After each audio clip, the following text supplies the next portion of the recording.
एक गांव में कुआं था।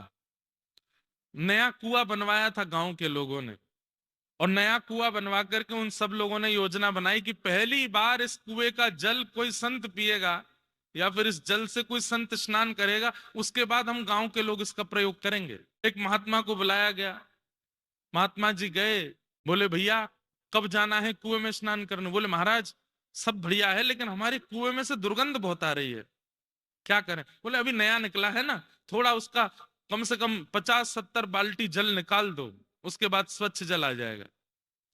50-70 बाल्टी जल निकाल दिया, फिर भी दुर्गंध नहीं गई। महात्मा के पास जाके बोले अब भी दुर्गंध नहीं जा रही।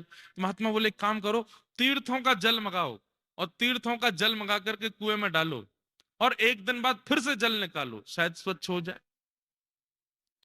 उसके बाद भी दुर्गंध नहीं गई। तीसरी योजना बनाई, उसमें चूना लगा दो, ये करो वो करो, जो जो योजना पानी को सुंदर स्वच्छ बनाने की सब कर ली। अंत में महात्मा बोले ये कुआं है कहाँ, मैं चलूं देखने? बोले चलो। महात्मा जब गए तो महात्मा गए तो थोड़ी पास आती दुर्गंध आ रही थी।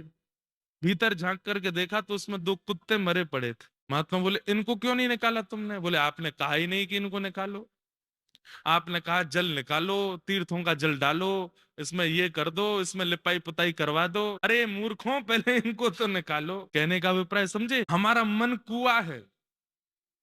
हम संतों से प्रश्न करते हैं ठाकुर जी क्यों नहीं दिख रहे, अभी भी दुर्गंध क्यों आ रही है, अभी भी संसार की चीजें क्यों दिख रही हैं, नेत्र बंद करने पर हीरो हीरोइन ही क्यों दिखते हैं, ठाकुर जी क्यों नहीं दिख रहे हैं? तब कहा गया क्या कि अपने चित्त से खूब सारा त्याग करो, वस्तुओं का त्याग करो, विचारों का त्याग करो, गलत लोगों का त्याग करो। आपने कर दिया फिर भी दुर्गंध नहीं जा रही, तो हमने क्या कहा, बद्रीनाथ होके आओ, मुक्तिनाथ होके आओ, गंगा स्नान करके आओ, यमुना स्नान करके आओ, खूब सारे कथाओं का बढ़िया लेपन करो, शायद दुर्गंध नहीं आवे। सब करके देख लिया फिर भी दुर्गंध आ रही है।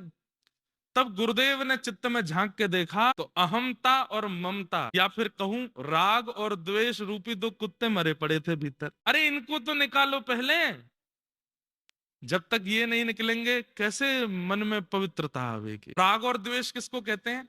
आपने मुझे माला पहना दी, अब आपसे बढ़िया कोई नहीं है, अब सब जगह मैं आपकी बड़ाई करता रहता हूं, अरे बहुत बढ़िया आदमी है, अरे एक नंबर आदमी है, चार आदमी, अरे उसने इतना गलत किया, अरे कुछ भी किया हो बहुत बढ़िया आदमी, मुझे माला पहनाता है। ये राग। और द्वेष, चाहे 1000 लोग उसकी प्रशंसा करते हैं पर मुझे तो उसमें अवगुण ही देखना है, नहीं नहीं ये तो ऐसा है, ये तो